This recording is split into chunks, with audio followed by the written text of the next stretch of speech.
দর্শকদের শুভেচ্ছা দিয়ে শুরু করছি আজকে টিভিএস ইনসাইট, সাথে আছি আমি রিয়াদ হোসেন।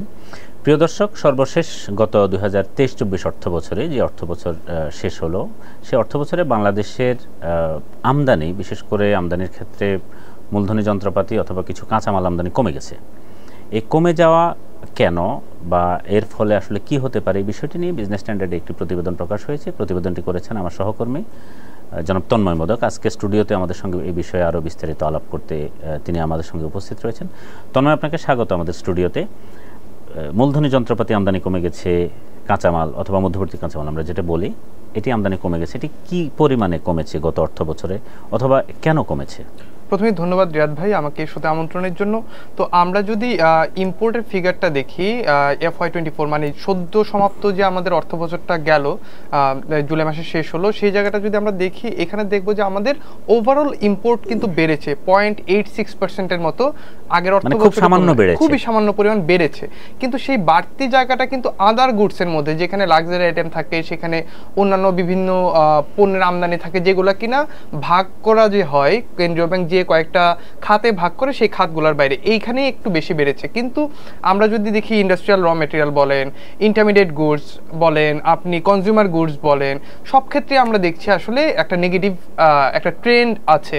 বিশেষ করে ক্যাপিটাল গুডস বা মূলধনী কাঁচামাল আমরা যেটা বলছি, সেই পণ্যতে আমরা দেখছি প্রায় 10 থেকে 11% মতো আসলে নেগেটিভ গ্রোথ, মানে হলো কমে গিয়েছে। তো এইটার কমার কিন্তু ইম্প্যাক্ট অনেক বেশি, কারণ অর্থনীতিবিদরা বলেন যে যখন কিনা আমরা ক্যাপিটাল গুডস ইম্পোর্ট করি বা মূলধনী যন্ত্রপাতি যখন আমরা আমদানি করি, সেটা আসলে বিনিয়োগ তৈরি করে, বা নতুন ধরেন একটা ইন্ডাস্ট্রি আছে, সেই ইন্ডাস্ট্রিতে হয়তো 300 ইউনিট কাঁচামাল সে প্রসেস করছে বা উৎপাদন করছে, তো সে আর একটা নতুন একটা মেশিন বসালো, নতুন মেশিন বসায় তার ক্যাপাসিটিটাকে বাড়ায় নিল। তো এটা কমে যাওয়ার মানে হচ্ছে কোম্পানিগুলো বা আমাদের যেসব প্রতিষ্ঠানরা উৎপাদনের সঙ্গে জড়িত, এক্সপোর্টের সঙ্গে জড়িত, তারা আসলে তাদের ক্যাপাসিটিটা ঠিকমতো বাড়াচ্ছে না, অথবা নতুন বিনিয়োগ তৈরি হচ্ছে না। এবং তার ফলে কি হচ্ছে, আমাদের উৎপাদনটা কিন্তু মানে যেহেতু 11% কমে গেছে, তার মানে উৎপাদনটা যে হারে বাড়ার কথা, সেই হারে উৎপাদনটা বাড়ছে না। একই সঙ্গে কর্মসংস্থান তৈরি, এই যে আমরা দেখছি যে বেকারত্বের হার অনেক বেশি, অনেকেই চাকরি খুঁজছে। আমরা বিভিন্ন সময়ে দেখেছি যে পিয়ন পদের চাকরি অথবা মানে চতুর্থ শ্রেণীর কর্মচারীর নিয়োগ দেওয়া হবে, সেইখানে যারা অ্যাপ্লিকেশন করেছেন তারা সবাই হলো ইউনিভার্সিটি থেকে বা বিভিন্ন কলেজ থেকে হলো গ্র্যাজুয়েশন কমপ্লিট করেছেন, যেখানে কিনা মানে মানে দক্ষতা চাওয়া হয়েছিল HSC পর্যন্ত। তো এই জিনিসগুলো হচ্ছে আসলে নতুন কর্মসংস্থান তৈরি না হওয়ার কারণে। এটার অন্যতম কারণটাই হলো যে এই যে মূলধনী যন্ত্রপাতি আমদানি কমে যাওয়াটা, বিনিয়োগের শ্লথগতি, বিনিয়োগ একটা শ্লথগতি চলছে, বিনিয়োগের শ্লথগতি। এটি আমরা নিজেরাও খেয়াল করেছি যে আমরা যখন কথা বলি সে বিষয়টা নিয়ে আমি আসবো। কিন্তু কিছু পণ্য আমদানি বেড়েছে আপনি বললেন, এটি কি কোন ধরনের পণ্য আমদানি বেড়েছে? আচ্ছা, কিছু পণ্য যেমন আমরা দেখেছি তেল, তারপরে ডাল, এই ধরনের পণ্যগুলোর আমদানি কিছুটা বেড়েছে। তবে আমরা যে পেট্রোল বলি, কি কারণ হতে পারে? এই যে এটা কি ডলার মানে টাকা ডিভ্যালু করেছে, সেটা কি কোনো কারণ হতে পারে নাকি?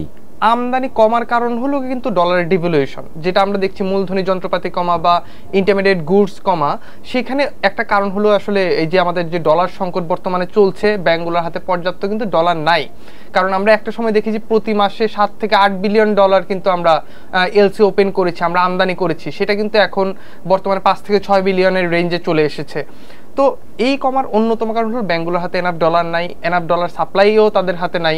হ্যাঁ, তবে রিসেন্টলি আমরা শুনছি যে রেমিটেন্স বাড়তে শুরু করেছে, এক্সপোর্টের যে অর্ডারগুলো সেগুলো আমি আসবো। আপনি যে আলোচনাটা একটু আগে করেছিলেন যে ইনভেস্টমেন্ট না থাকে, একটি হচ্ছে ডলার না থাকার কারণে তারা চাহিদা মতো এলসি খুলতে পারছে না, এটা তাদেরকে ডিসকারেজ করেছে। আর একটি বিষয় হতে পারে বিনিয়োগ কমে যাওয়া। এই বিষয়ে আমরা যতদূর জেনেছি, যেমন টেক্সটাইল খাতে কিন্তু আমাদের একটা বড় বিনিয়োগ হয়, জানেন, এবং গত 2-3 বছর অর্থ বছরেই টেক্সটাইল খাতে অনেকেই বিনিয়োগ এনেছে। আমরা শুনেছি যে $2.5 বিলিয়ন নতুন ইনভেস্টমেন্ট বাংলাদেশে আসবে, এই কথাটা ছিল।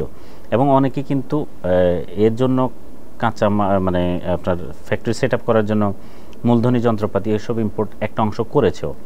কিন্তু যেহেতু এক ধরনের টালমাটাল পরিস্থিতি, বাংলাদেশে রপ্তানিও খুব ভালো হচ্ছে না, তো রপ্তানি যদি ভালো না হয়, যদি চাহিদা না থাকে, উনি তো আর কেন শুধু শুধু বিনিয়োগ করবেন? আবার বাংলাদেশে ইনভেস্ট করার পরে উনি গ্যাস পাচ্ছেন না, এটা একটা অন্যতম বড় সমস্যা।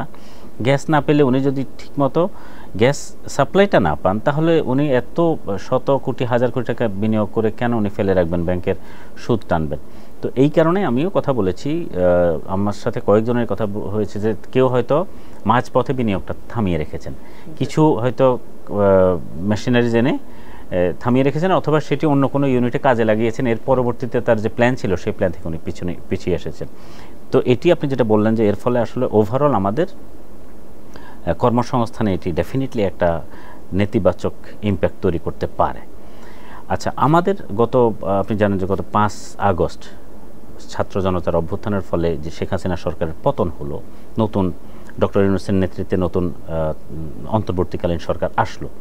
এর ফলে আমাদের এখন উদ্যোক্তাদের সঙ্গে আপনার কোনো কথা হয়েছে কিনা, বা সার্বিকভাবে কি মনে হচ্ছে তারা আগামী দিনগুলোতে যেই আমদানি যে কমে গেছে বলে আপনি যে তথ্যটা দিলেন, এটি কি তারা কিছুটা আশা দেখছেন?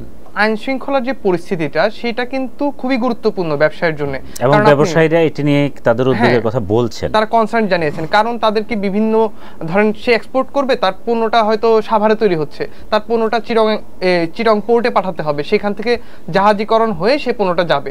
এখন সাভার থেকে চিরং পর্যন্ত যে রাস্তাটা, তার যে মানে কনভয় যাবে, তার যে ট্রাক যাবে পণ্য নিয়ে, সেটার নিরাপত্তা আসলে তার কাছে অনেক গুরুত্বপূর্ণ। কারণ তাদের পণ্যগুলো অনেক দামি হয় বা তাদের অনেক খরচ হয় সেটার পিছনে, এবং সেগুলো আসলে বিভিন্ন পর্যায়ে লোনের উপরে এই সব পণ্য তৈরি করা হয়। সো তারা আসলে নিরাপত্তাটাকে নিশ্চিত করতে যাচ্ছেন। যখনই দেশের নিরাপত্তার জায়গাটা ঠিক হয়ে যাবে, আশা করছি আমরা খুব দ্রুতই সেটা হয়ে যাবে। মানে অন্তর্বর্তীকালীন সরকার খুব ভালো পদক্ষেপ নিচ্ছে নিরাপত্তা জোরদার করার জন্য, পুলিশের সঙ্গে বসছেন, আর্মির সঙ্গে বসছেন, বা বিভিন্ন পক্ষের সঙ্গে তারা কথা বলছেন। তো এই পরিস্থিতিটা যখন ঠিক হয়ে যাবে, তখন এই লাইনটা মানে আপনার যে পরিবহনের যে বিষয়টা, সেই প্রবলেমটা সলভ হবে। দ্বিতীয় আসেন আমার ডলার ইনফ্লো, যদি আমার ইম্পোর্ট বাড়াতে হয় সেখানে আমার ডলার ইনফ্লোটা অনেক ভালো থাকা লাগবে। সেটা কিন্তু এখনো পর্যন্ত আমরা কোনো তথ্য পাচ্ছি না। তবে বিভিন্ন জায়গার যে এক্সচেঞ্জ হাউসগুলো আছে, মালয়েশিয়া, সিঙ্গাপুর, দুবাই, এই সব জায়গাগুলোতে আমরা যারা এক্সচেঞ্জ হাউসের ওনার আছেন বা যারা দায়িত্বপ্রাপ্ত কর্মকর্তা আছেন, তাদের সঙ্গে আমরা কথা বলছি। তারা বলছে তাদের ডেস্কে রেমিটেন্স পাঠানোর জন্য মানুষজনের আশা বেড়েছে, গ্রাহকরা বেশি আসছেন এখন। সো আমরা আশা করছি যে সামনের অগাস্ট মাসে আমরা একটা ভালো রেমিটেন্সের ইনফ্লো দেখতে পাবো। এবং ব্যাংকাররা আমাদের বলেছেন যে ডলারের যে ডিভ্যালুয়েশনটা অনেকদিন হয়নি, আসলে 110 টাকায় অনেক দিন, প্রায় 1 বছরের মতো ডলারের রেটটা আটকে রাখা হয়েছিল, কেন্দ্রীয় ব্যাংক রেখেছিল। সেটাকে এক ধাপে 117 টাকা করার পরে কিন্তু এক্সপোর্ট প্রসিড যেগুলো কিনা আটকে ছিল বিভিন্ন দেশে, সেগুলো কিন্তু আসতে শুরু করেছে ব্যাংক খাতে। সো ব্যাংক খাতে ডলারের ইনফ্লো একদিকে বাড়ছে, তবে যতটুকু বাড়া প্রয়োজন আসলে আমার ইম্পোর্টটাকে একটা মানে লাইক ট্রিগার করার মতো, সেই রকম আসলে বাড়ছে না। সো আমাদের যদি সামনের দিনগুলোতে আমরা ভালো দেখতে চাই, আমাদের ইম্পোর্টের জায়গাটা বলেন, এক্সপোর্টের জায়গাটা বলেন, সেখানে আসলে অনেকগুলো ফ্যাক্টর কাজ করে। সেই সবগুলো ফ্যাক্টর যদি একসঙ্গে কাজ করে, তখনই আসলে মানে এটা গুরুত্বপূর্ণ। অর্থাৎ যারা বিনিয়োগ করবেন, বিনিয়োগকারীদের আস্থাটা খুব গুরুত্বপূর্ণ। স্থানীয় বিনিয়োগকারী হোক অথবা বিদেশি বিনিয়োগকারী যারাই হবে, ডেফিনেটলি তাদের আস্থা, তো আস্থা কিন্তু কেবল একটা বিষয়ের উপর আসলে ডিপেন্ডেন্ট নয়, এর সঙ্গে স্থানীয় আমাদের যে পলিসিও খুব গুরুত্বপূর্ণ। তো সব কিছু মিলিয়ে দেখা যাক, এটি আসলে এখনই বলার আসলেই সময় নয়, এটি খুব টু আর্লি হয়ে যায় যে এটা ব্যবসায়ীরা এই পরিস্থিতিটাকে কীভাবে। তবে হ্যাঁ, তারা এক ধরনের আশা দেখছেন, আপনি যেটা বললেন, যদি পরিস্থিতিটা আস্তে আস্তে উন্নতি হয়, তাদের মধ্যে আস্থা ফিরে, ডেফিনেটলি তারা বিনিয়োগের ক্ষেত্রে উৎসাহিত হবেন। আমাদের নতুন করে কর্মসংস্থান অথবা আমরা যেই আশঙ্কাটা যে আমাদের পণ্য আমদানি, কাঁচামাল আমদানি অথবা মূলধনের যন্ত্রপাতি আমদানি কমে যাচ্ছে, আমরা আশা করব যে আস্তে আস্তে এসব ক্ষেত্রেও পরিস্থিতি উন্নতি হলে আমদানিও বাড়বে, বিনিয়োগ আসবে ডেফিনেটলি। আপনাকে ধন্যবাদ আমাদের আলোচনায় যুক্ত হওয়ার জন্য। প্রিয় দর্শক, আপনারা যেমনটি শুনছিলেন, আসলে মূল বিষয় হচ্ছে বিনিয়োগের ক্ষেত্রে মানুষের আস্থা। আমরা দেখব আগামীতে সরকারের যে পদক্ষেপগুলো এখন নিচ্ছে অথবা আগামীতে যে পদক্ষেপগুলো নেবে, সেটি বিনিয়োগকারীদের জন্য কতটুকু আস্থা আনতে পারে বিনিয়োগের ক্ষেত্রে। আজ এ পর্যন্তই। আমাদের অনুষ্ঠান যদি ভালো লাগে তাহলে লাইক, কমেন্ট, শেয়ার করবেন। টিবিএস এর সঙ্গে থাকুন। আপনাদের ধন্যবাদ।